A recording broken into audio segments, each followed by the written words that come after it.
80 damage, even though there's a decent amount of magic from the Yorick too. And it is looking just to be the Callisto Renata.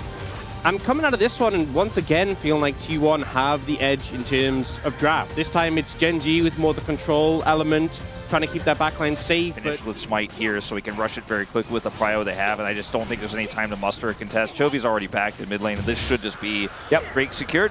Yeah, I think the Chovy... not going to be the same order this time around, as we'd need a Mountain Soul for that, as now Canyon gets the ward down. Good shuriken backflip is going to be there as the handshake comes through. And Duro trying to keep himself alive, but it's not quite working. Ona doesn't find the Vault Breaker, as Ruler still desperately trying to get out of here, but it's not going to work. Pays rips out, just altered the minion wave. Yeah, they can't fight this. Yeah, to get some tempo back, and because that ult is now on cooldown, this is just not a realistic option. Double grubs going over to Gen G. Looks like it is going to be a consolation grub to go over as they get up there, but still, Ona is sticking with this dragon. I think that's enough. That unsealed spellbook pick gets him the defense there, denies Canyon, and they get double dragon into Chemtech's soul. We're not there yet as T1 have full control over this Herald. As we've been talking about, Gen G just opt out because they do not want to give T1 an opportunity to say alongside Keen teleporting into the bot lane as Gen G wanting to deny the soul point. Faker is going to be spotted here by Keen. Combat Herald down, and it's a lot of damage. Yeah, like you were saying, there is the Combat Herald as Canyon flashes out of the way, but he's still going to get knocked up. As Shelly getting a lot of work down, he sips the sap, but it's not going to work. Down goes the Callisto. The bailout is in for Pace, gets the reset, but Keen is massive. Duro and Chovy on the other side of the fight, they're in a lot of trouble. And Ona is going to let his fist do the talking. Still Keen is in there, trying to take him down. And the egg, will it stay alive? The flash out from Chovy. He is able to keep himself up, and now Keen in a 1v1 with Faker. He finds another Morning Mist, and this Yorick is a behemoth! Keen is just an absolute monster. I think the two biggest things for Gen G that kept that fight even was his Yorick just running around, smashing skulls. With a maiden! Ruler's Blade Caller as well had so much impact. A fight that T1 definitely felt like they should be winning with the Combat Herald as well. But in the end, it's Keen who comes in strong. And we're going to get a refight for the Dragon. Yeah, good handshake there from Carrier as Doran's looking to move his way back, but he hasn't been back to base yet. And these ghouls, man. I think this is just Gen G's Dragon. There's just no two ways about it. T1 not able to Shiv now, as he's gone for that after the Rage Blade. Pretty good item on this patch at the moment. Is now Keen getting focused down by Ona. Cease and desist comes in. The Maiden getting involved as well. And Keen, I think, will be burning down. And there he goes on the cross map. Faker trying to keep himself alive. As the smite comes in, Twisted Advance is down. And Faker no chance of getting out of that one with Duro joining the party. Oh, a turret has already gone down here in the bottom lane for T1. It's going to take Gen G a lot of time to get one in return. And Ruler's not going to be able to defend himself here alone. So there's going to be some tough calls made for Gen G. They are going to commit to that topside turret and trade, but T1 can match that and actually look for almost a second one here, as well as mid-side prio. So T1 getting a lot in this instance here on that initial pick. And yes, Faker dies, but T1 are still getting more. Also, it's a 3-0 Yorick that they managed to take out, so T1 making a good proactive play, even though Gen G, once again, cross-mapping, going for the trades. T1 are the ones who end up getting the edge in this situation. That being said, Doran stays for the tower.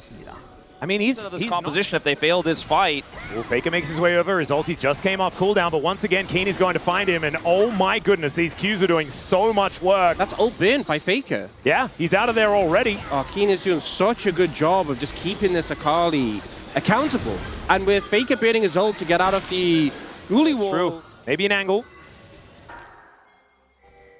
Now just looking for this outer turret in mid lane. Ruler going to burn down the flash out. And the cease and desist not actually going to be pressed here as Chovy now potentially in trouble. Faker liking this matchup a lot more as there is the perfect execution and gets the egg. But he's in range of the turret and is not going to be able to take down Chovy on this Anivia just yet, but gets him ready for the next bout. Ruler decides they are like, I have Maokai ult, T1 cannot get there. A positional prio, we talked about it so many times. Ruler doesn't have flash, but it won't matter if they can never touch him. This ward is pretty ridiculous though from T1 as Chovy gonna get engaged on. He flashes out of the way. There's a Nature's Grasp as Ona separates himself. The hostile takeover, gigantic, but once again, Keen is going ballistic. Pay's trying to dash around the fight and does Mega Cone his way out, and it's T1 that find every angle, and only Canyon is left alive. T1 punished Gen G for going for the aggressive Baron. Chovy was on the front line with no egg, and they immediately target him. Ace kiting like his life depends on it, and it absolutely did. Watch Owner when he goes in here as well, as they initially catch Chovy, flashes on him despite the charmed defensive attempt there from Durhead. Pays' Callista is crazy. He's got QSS online from that fight.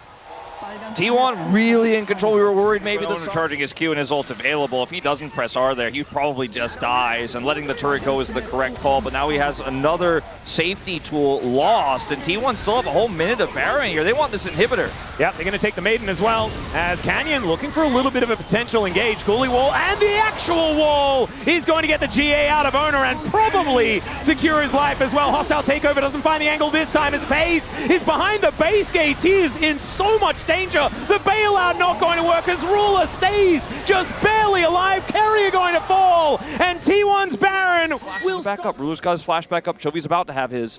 Oh, Faker looking for an angle towards Chovy as he does dash on in. There's a grand entrance, and Faker is just taken out.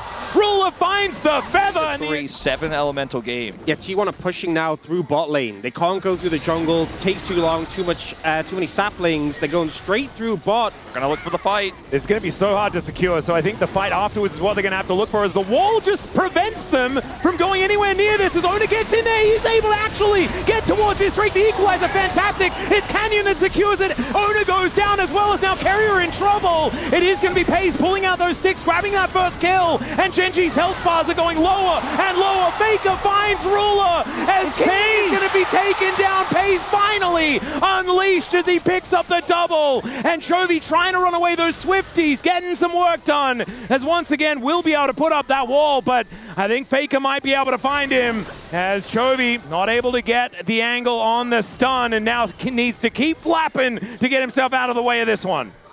It's gonna get another Q though. It's got vision. Jovi's TP is nearly up. Oh, hang on, wait, he's just buying long. so much time though. Yeah, this is actually such a win for Genji. Even if he dies ultimately, he has his egg too. Carrier has the CC, but he can TP in the egg. If Handshake's gone. Yeah, there's the egg. And Doran just goes for the golden burn to take out the Faker, allowing him to do the damage, then get out safely. The FaZe follows up some damage, and then it's the execution from Faker in the final moment there.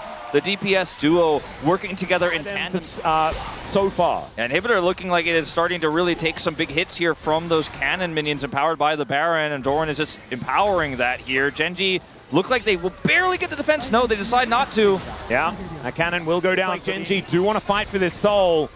Quadra Chemtech soul is kind of crazy, as now Ruler might be in trouble. Does have the Featherstorm, but the Cease and Desist comes down. He finally gets that ulti through, as the flash out doesn't work, and the bottom lane are eviscerated. Canyon still trying to fight, gets the sticks ripped out of him though, and it's Faker that grabs the kill. A double for the Akali, and T1, they don't care about a dragon. They just want to kill all of Genji and win this game too, bringing us once again to a best of 3 for a ticket to MSI.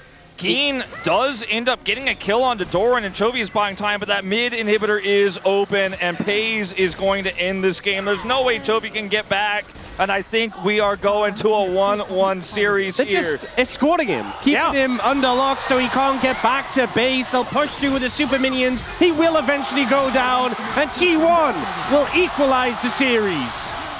A beautiful game from T1. There was a hiccup, a couple maybe, but they held strong, and man, pays on this Callista. What an incredible performance.